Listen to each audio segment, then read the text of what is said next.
What is going on, everybody? Welcome into the Red Card Radio news episode, where we try and bring you the most concise, up-to-date news stories in the world of European football. A little bit of bias towards England, but we like to get into some European news stories like, farmers and plumbers, picking grapes and whatnot right down there in Italy and things like that, right, Sean? We'll have a Champions.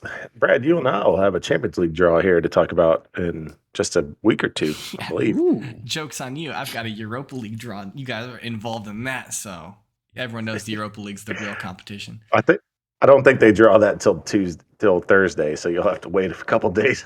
No, Wait. They do it at the same time, Ronaldo. don't they? Does Ronaldo know that football is played on Thursdays? Probably not. But Ronaldo's not going to be at United much longer anyway. Okay, so news stories. That's not breaking news. Red Card Radio has no specific firsthand knowledge that Cristiano Ronaldo won't be at Manchester United. It's just an assumption. I think he's going to leave. Oh, yeah. No, we do, because Elon Musk is shipping his ass to LAFC. Yeah, breaking news. Elon Musk did tweet out that he's going to buy Manchester United. His exact quote was, "You're welcome."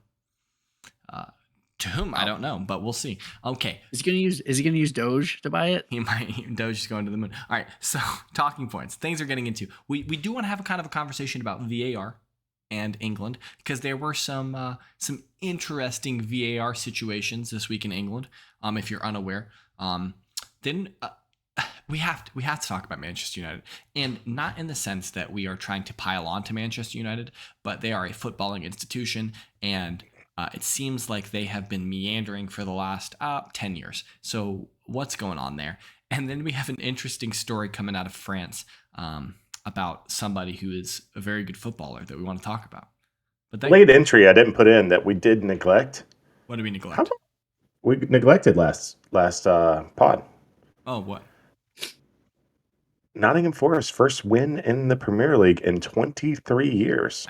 We did I neglect that. No, it was said. I said check. It was said, but we didn't talk about it. True. I mean, true. well, we don't got to break it down. I'm just saying we didn't point that out. Yeah, big up to the Forest. Big up to the Forest. What's going on? Welcome back. I don't know if that's their call sign or their nickname, but big up to them. One of the founding members of the Premier League, I believe. Yeah. Yeah. Old school. Welcome back. The original London team to be the European trophy winners. True. This is true. Until Chelsea came along. That does not stop them being the original, Brad. They're in fucking original and only. Sorry, original Brad, and only. You say things and you think. Sorry, I meant original and only. My bad. I forgot a word. I do that sometimes. We know this. This guy. All right, we're talking about VAR. So the reason why we're talking about VAR is, I think, specifically in regards to the Chelsea Spurs match. If you're not familiar with that match, I would invite you to go check out the extended highlights on YouTube or jump on Peacock if you're in America and watch that match. It was a very fun match. Lots of interesting storylines that we're not going to dig into. If you are interested in finding out what our thoughts were on the on that match, if you wait till the end of the video, you should get a link to that review episode we just posted yesterday, and you can check out our thoughts on the United Brentford game and the Chelsea Spurs game. But definitely check it out there, or watch the highlights, or watch the game. But so specifically, All three. Yeah, do all three. Leave us a comment as well. Like, comment, subscribe. Especially, if you're new here and this is the first time you've stumbled upon this, we would really appreciate it if you like, comment, subscribe, do all those things. It would certainly make your life very convenient, right, Sean? No. No? Oh, Yeah, oh, it would. It would. I don't think it would. I think you'd be mildly inconvenienced by having Anthony Taylor as your referee and Mike Dean as the VAR. You're just gonna pile onto this, aren't you? All week long. He is a broken record. All right, I think you have a comment about Mike Dean. I think that you have some beef there. I think I actually did hear today though that he has been relieved of any VAR duties for match week 3. I think I saw that. I have to double check. Don't quote me on that, but it might be true. Okay, so context. There was a hair-pulling situation at the end of the Chelsea Spurs game. Christian Romero pulls Mark Cucurella's hair in some might describe it a violent manner. Other might describe allegedly. Some might describe it as a playful. I forget exactly how you described it on the last playful bedroom type hug. That's all I'm going to say. So Anthony Taylor doesn't call a foul on the field. Literally anyone with eyes who's watching sees that that's violent conduct and is like, okay, VAR has to intervene and has to award a red card. Like anyone with eyes and has watched more than 2 minutes of literally any sport in the world, looks at that and says, okay, that's not okay. VAR doesn't intervene. And so Spurs go on the very next play to score a goal, tie the game. And in my estimation, Spurs should have never been able to take that corner kick because there was a foul on Cucurella. And a red card. Yes. And so we are 2 weeks into the league season, and we have already had this egregious error, this blunder.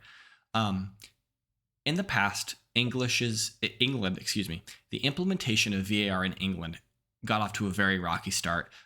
It traditionally takes a very long time compared to the other European leagues to get calls from the VAR to the ref, to the board, and all that stuff. It generally takes a while. So England is slow. They also, and to their credit, to VAR's credit in England this year, we haven't been seeing this a lot, but they haven't been many offside issues. Offside has been dealt with a lot better. So that's an improvement this year. But it always seems like we have to come back and talk about VAR because of some incident, someone feels aggrieved. I'm sure at some point I'm going to get annoyed at VAR for them not doing something. I mean, I think that they missed an obvious penalty in the Arsenal game this week. They overturned a dive on Jamie Vardy in the Arsenal match. So like Jamie Vardy dove and got awarded a penalty in the flow of play, and then VAR overturned it. It was funny. Did you see his wry smile? He knew he knew he didn't get contacted. When they overturned it, he just kind of smirked and went back to his position. Ramsdale didn't know. Ramsdale wasn't sure because they were talking, and Ramsdale was pretty sure, but he wasn't sure. But so anyway, so they overturned it. They got that right. But then I think obviously later in the match, in like the 80th minute or so, Jesus got kicked in the box that wasn't called. Anyway, so like that's one that I feel like we had already won the game, but that's another one that I think that they missed for Arsenal. But this one seems really bad because with the hair pull, it obviously is violent conduct. And here's where I'm going to take this. Why? Yeah, take it away. I'm going to take it this way because you guys are arguing with the construct. You are not happy with the constructs of VAR, the reasons for X, Y, and Z, and the length it takes. Mike Dean shouldn't take the brunt. Anthony Taylor shouldn't take the brunt. What should take the brunt should be the constructs of how VAR is executed and why VAR is executed. Okay. Because in the rules that Mike Dean has to operate within, he is not allowed to award anything out of that VAR room that results in, a free kick or a red card. They have 4 specific things they're looking at. No, a red card he's allowed to do. It's a free kick. It's a red card. Yeah. So a free kick and a yellow card. I'm sorry, I misspoke. So if you take that and bring it to this situation, I don't think that's a red card. Honestly, I was trolling earlier. It's definitely a foul. It's 100% a foul. If you take that and you remove the hair, say he's bald, and there's a pull on the shoulder or a elbow to the stomach, that happens on every corner. That's true. Just because there's hair involved, shirt pull. It looks more egregious because it's the hair. So that had to be taken into consideration. When you also consider there had been fouls earlier in the game that were more physical and only awarded yellows. Go back to Reece James tackling Son because he got past him. He got a yellow for that. That is the correct play. Things like that resulted in a yellow. How can you say those more physical interactions were a yellow, but now this shirt pull, if the guy's bald, is now a red card? Shirt pull. Because the guy was bald, what I'm saying, remove the hair. It was nothing more that happens on any other corner kick, probably for the top 3 flights in England. That's I agree with you. I think that there's always instances of shirt pulling of elbowing, of jostling, things like that. I agree. Grabbing a shoulder, pulling him, turning around. I'll give you that. There's that on literally every corner, on every set piece. I'll give you that. I disagree with the assessment that hair pulling is equatable to a shirt pull. I fundamentally disagree with that, personally. That's 100% a red card and a foul. I think that foul was a yellow all day, every day. In every single aspect that this happened, a foul has been given. That's not true. And that's not. I have firsthand knowledge.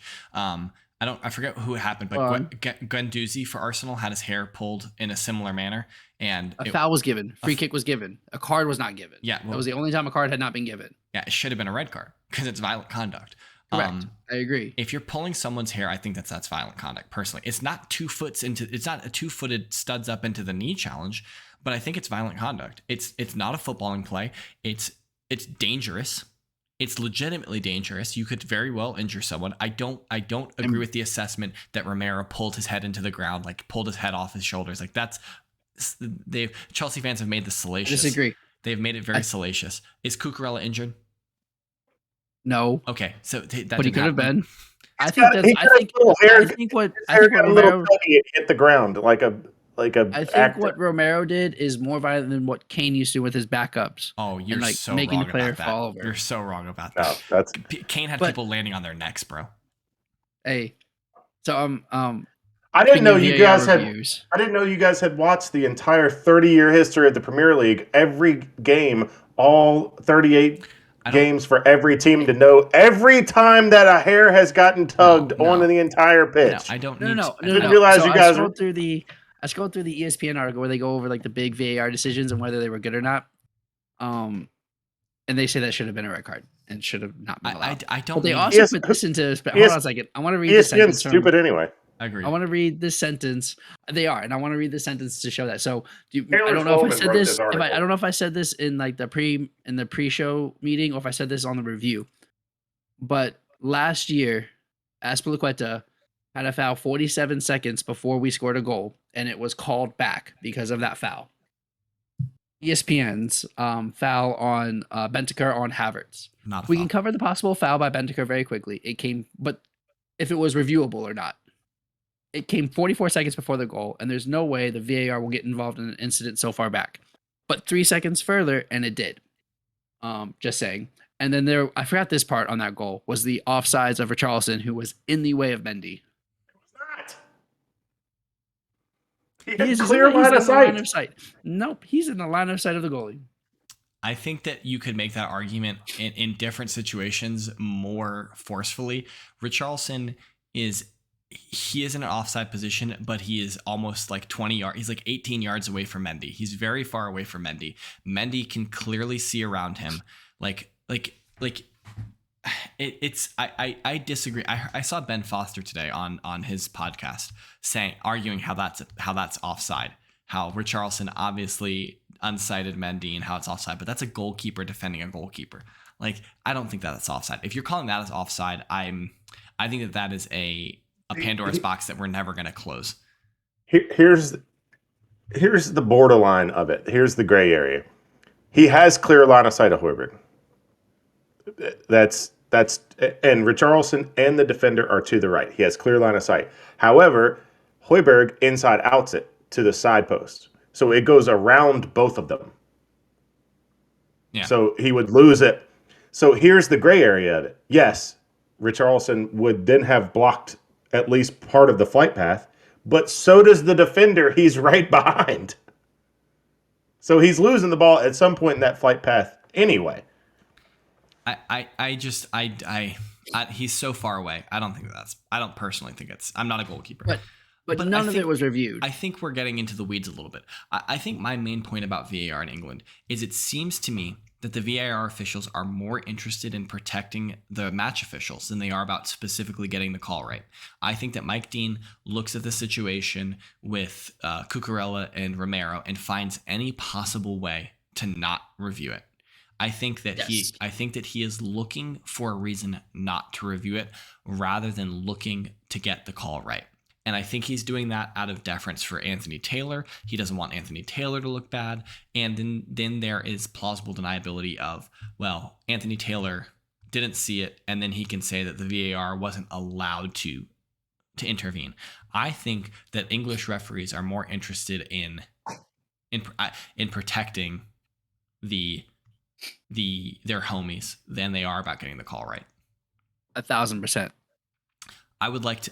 I'm proposing that we do a round robin VAR situation where the VAR gets looked at by, 1 week it's the Spanish refs, next week it's the Italian refs, then it's the German refs, then it's the French refs, and then it just goes around. Your VAR is never handled by your own country. Get it passed around. That's interesting. I don't mind that. I think that is a good way to fix it. Send it to UEFA. Let UEFA handle all VAR. I mean, no, I don't like UEFA. Screw UEFA. I like my plan of letting the other countries handle it personally. But then James, you know what that's going to draw, right? What? In about 5 years from now, Brad having some stat about every time Italian refs review our VAR, they've got a vendetta against Chelsea. It wouldn't be Italian because we give them 100 million and the player back. Yeah, it wouldn't be them. That's true. I don't know. That is true. I don't know. It might be Spain. It might be Spain. Yeah, it might be those Barcelona refs just screwing you guys over again. Yeah. Then we get a stat about how many times they get screwed over by the Spain VAR refs. So if you're watching this and you are a soccer fan, a football fan, what do you think about English VAR? What do you think about Spanish VAR, Italian VAR, if those are the leagues that you watch? Tell us in the comments. Do you think that the English VAR is actually that bad? I'd love to hear other comments. I think we're kind of an echo chamber a little bit between the three of us about VAR because I think we all dislike it. And we don't dislike it. We think that England does it poorly. And so I'd love to hear some other opinions.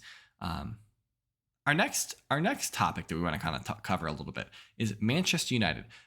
They finished last season on their lowest point total ever in the Premier League, 58 points. And they have gotten off to a blistering start this season. 2 games played, and they have 0 points. And they've got Liverpool next. They will probably play 3 games and get no points in the league. Not score a goal.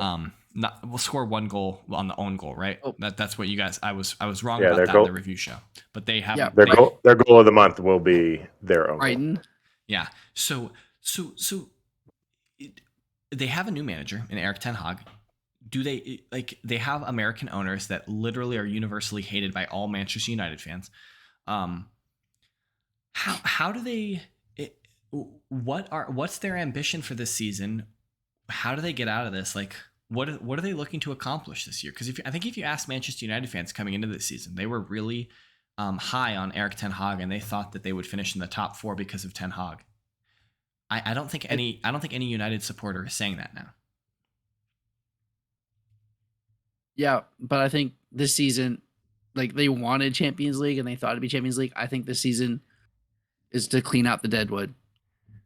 Yeah. I think every manager that's come in there has said, we need to clean out the deadwood of this team. It's dragging it down. I would agree with you in principle. Do you think that the Glazers, the American owners of Manchester United, will give Ten Hag the time that he needs to right the ship? What else can they do? Right? So do you remember when Arteta was failing in Arsenal? No. It happens every season, right? It happens every season when there's just a long lost streak and you're like, well, if we got rid of him, who do we bring in? I don't remember this, but okay. I'm pretty sure it's on the pod if we went back and listened last year. We talked about it wasn't last year, it was the year before. Right. It was coming into that season. It was, well, if we get rid of him, where do we go? Yeah. Conte's taken, Tuchel's taken, Pep's taken, Klopp's taken. Now they're going on to the next generation. I mean, I guess you could bring in Pochettino. The Pochettino is the ever-present link at Manchester United. But does that fix anything? I don't think he's a fit there. I don't think he's a fit there. He was dreadful at PSG. He's not good at managing stars that Manchester United want. Yes, well, their fans want. But he's not good at managing that. You have the most experience with Pochettino. Or any of the players that are there currently. Can they play his system, play his style? No, because his style is passion and they don't give a shit.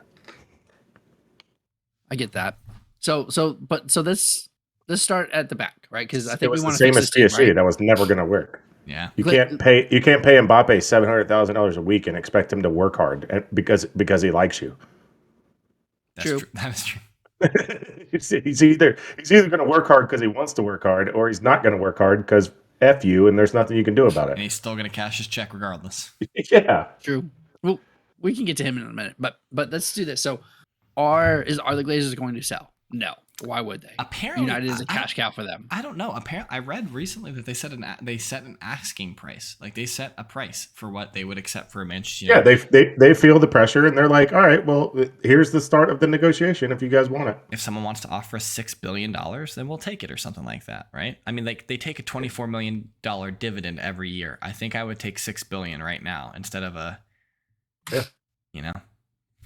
because not like then you because all they do is just sell United and then buy Barcelona for. Well, I mean, the thing pennies. about, fraction of that. So the Glazers did a leveraged takeover of United and then saddled the club with the debt. So it's not even like the Glazers own the debt anymore. If they and they didn't even pay for it. They didn't even pay for United, honestly. So if they United paid for United, yeah, exactly. So if the Glazers sell, I don't even think that they have to repay that debt. So they can just walk away with all the money. I might be wrong about that. Someone asked Swiss Ramble. I don't know. But I think this is a really tenuous situation for United. So, right. Okay. So we'll give it like a 15 to 20% chance they sell. Yeah. All right. So we did this earlier when we went down team by team, but like now we're into the season. Should De Gea still be the starter? Hell no. Who else? Do you cancel the Forest loan? I don't know. If pay Forest whatever it was. I don't know if you can, but Dean Henderson should be the goalkeeper for Manchester United. And I think Dean Henderson knew that there was going to be a Ten Hag was going to keep him just in case things went south with De Gea. And then, so that's why he got out, because if Ten Hag saw him playing the way that Dean Henderson's playing, like it's a really tough conversation of a reason to keep De Gea in that net. Well, I mean, but they don't have anybody else. So De Gea is staying in goal. Yes. Here's my question. Why is there a child on their back line? And I'm not talking about Luke Shaw. You're talking about why is Martinez? Yes. Where is Varane that they spent all that money on last year? Yeah. Like, is he? So here's a real question. It's a real question. Would you consider him a bigger flop than Lukaku? No. He costs less than half, and he is United's best center back. But he's not playing, so how can you say that if he's on the bench? But so United are in an so Lisandro Martinez is Erik ten Hag's guy. They play. Okay. He was his guy at Ajax, and so he was like, "I'm going to bring my guy in. He knows my system. He is going to help me build out from the back," and he may still do that. I think he does that at left back though.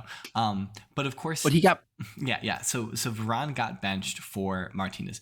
I thought Varane was injured coming into the season or coming into the postseason or into the preseason. I might be wrong about that, but I thought he was recovering from an injury that he sustained at the end of last year. And so I think that it's a match fitness thing for Varane.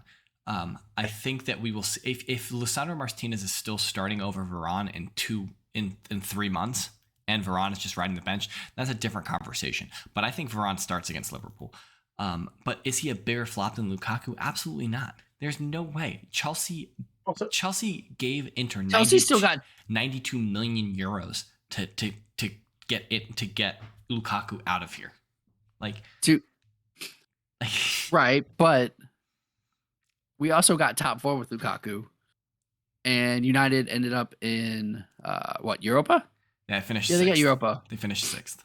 So yeah, well, Ten Hag this week is realizing that he doesn't get Floofwaffle FC next week. He's got Liverpool. Like he's just like the moment of realization of, oh shit, this is every week is coming. But like Ben Mee bodied that defense. Ben Mee would body the entire Edervies. It's okay. Ederviesen. Whatever. Okay. I was close. Yeah. Edelweiss is a song. Like this is like he would be he's immediately the best defender in that league. They spent Pep money on the defense, and it still needs to be fixed. Pep money on the defense. No, they haven't. First of all, no, they haven't. Pep spent like 250 million pounds on just like halfbacks, left and right backs. So they spent 160 on center backs. They spent like $500 million on their center backs. On center backs. They're at what? Liverpool has to be at what, 140, 130? On center no, backs? Sorry, 115. Because Martinez was like 60. They were both like 60. You said Liverpool, so you're talking about United. Yeah, sorry. Martinez United. was like 60. Maguire was 80. Varane was 50. So yeah, okay, more than I think. Like 190. Oh wait, I can't do math, but Shaw wasn't that much. Shaw, I mean, he's like 40, 50. Wan-Bissaka was expensive, I think. Wan-Bissaka was like 50. 60, yeah. Is 50, 60. English tax. It's obvious. It's obvious that the United defense sucks. I don't think they have the worst defense in the top 8. And I don't think it gets better in midfield. Yeah. I like Christian Eriksen, Yeah. right? As far as former Tottenham players go, I like Christian Eriksen probably the best. I mean, he's football's child. Correct. He does the same thing. Well, he does it better than Bruno Fernandes, but he does the same role as Bruno Fernandes. You've seen the meme of Iron Man showing his glowing heart to the bad guy in the first Iron Man, and this is Christian Eriksen explaining to Ten Hag why he can't play a 6. Yeah. Yes. No, stop having me run all over this bitch. I'm a 10. And I play center attacking mid. But Fred and McTominay can't get it done. Fred and McTominay are trash. They need to go. I mean, I don't think Martinez goes to left back. I think Luke Shaw is decent enough that Martinez has a bigger impact in the middle of the pitch. I like that line of thinking. I think it's a good line of thinking. The front half, I don't like. Sancho has had more managers than goals. Yeah, that's weird. He needs to start performing. I saw that bashing Sancho. Is that more indicative of the club or him? That he has more managers than goals? I think that's bashing both, really. I think that's what our good friend Tamzid calls the Bundesliga tax. Is that like you players look good in the Bundesliga and they come to England and they're not so good. Timo Werner scored like 11 minutes or something like that into his Bundesliga return, and it was a great goal. It was a great goal. It was not a great goal. I don't know, guys. The goalkeeper should have saved it. It was come on, De Gea levels bad. Listen, there's a certain Asian, Southern Korean on my team that I'm pretty happy with. That came from the Bundesliga, so I think it might specifically be referring to English players, but English players in Germany. Actually, I got you. That's not true. I think the Bundesliga tax is literally just the Bundesliga tax, but I don't know. Haaland's doing okay. Yeah. Well, he only had 2 passes completed last week, so. He had less touches in the game than I think Lukaku's least touches. I think we had a discussion where he had less. I think Lukaku was 8 and Haaland was 6. Yeah. Okay. But I don't think Haaland's going to be bad. If you're a Manchester United supporter, what do you want to see done? I'd be if you're not a Manchester United supporter, what do you think United should do? I'd be really curious to hear. Before we get out of here tonight, we have our token European football story that we want to get into. I say token, but maybe next week we'll find a Juventus story to appease Will. But there was this funny situation in the PSG match that came up, and I'll give you a little context for it before we dig in it a little deeper. But so PSG get the ball, and Kylian Mbappe goes on a break. He goes on a tear, and he's expecting a pass. He's about midfield when he realizes he's not getting the pass. And so he just stops running. The other way. And starts. He's this way, it goes that way. Yeah. He's just dejected. He just starts walking and meandering, and he gives up on the play. The play continues, and 15 seconds later, there's a cross through the middle of the box that if there was any center forward there, maybe, I don't know, Kylian Mbappe, it would have been an easy goal. And he's just not there. So this dude is on... I don't know how much money he makes. It's an enormous amount of money. But he owns PSG, I think. And Mbappe should be one of the best players in the world. And he is one of the best players in the world. But is he going to be the reason why PSG can't get it done this year in the Champions League? Yes. You think so? Yes. I think Messi will try to carry them because Messi's having a good year. So Messi's far. like comfortable in Paris now. He's used to what's happening. So yes, I think Mbappe is 100% going to be the problem. Because here's the thing, right? They pretty much said, hey, you can pick the sporting director, you can pick the coach. Yeah. You can pick whatever you want, Mbappe. Just stay here. Don't go to Real. It'll be interesting to see if in 2 years when he does go to Real, if Paris get better, if PSG get better, it'll be interesting to see. They might, especially. I mean, if there's anything left in that team, though. I mean, they'll buy someone new, right? They'll go buy Harry Kane and Bruno Fernandes and Mason Mount, and they'll make themselves a good team there. But yeah, I think that's like Sean said. Do you know when the Champions League draw is happening, Sean? Off the top of your head? 10 days from today, so whatever that is. 10 days from today, so August 26th is 10 days. A little spoiler for anyone who's paying attention. You're not listening to this on the 16th, but it's 8 days from when you're getting this podcast. But yes, be on the lookout for that. Let us know what you think. That, of course, is always at KS Bradg. Down below, that's at Whiteheart_Sean. I am at James Tiffany. Hit us up on Twitter collectively. We're at Redcard_Radio, and we would love to hear from you. And we'll check back tomorrow. We're going to be breaking down match week 3 in the Premier League. 10 matches there, and can't miss it. You don't want to miss it. It's going to be great. So we'll see you in the comments, and we'll see you next time with preview. Have a good one.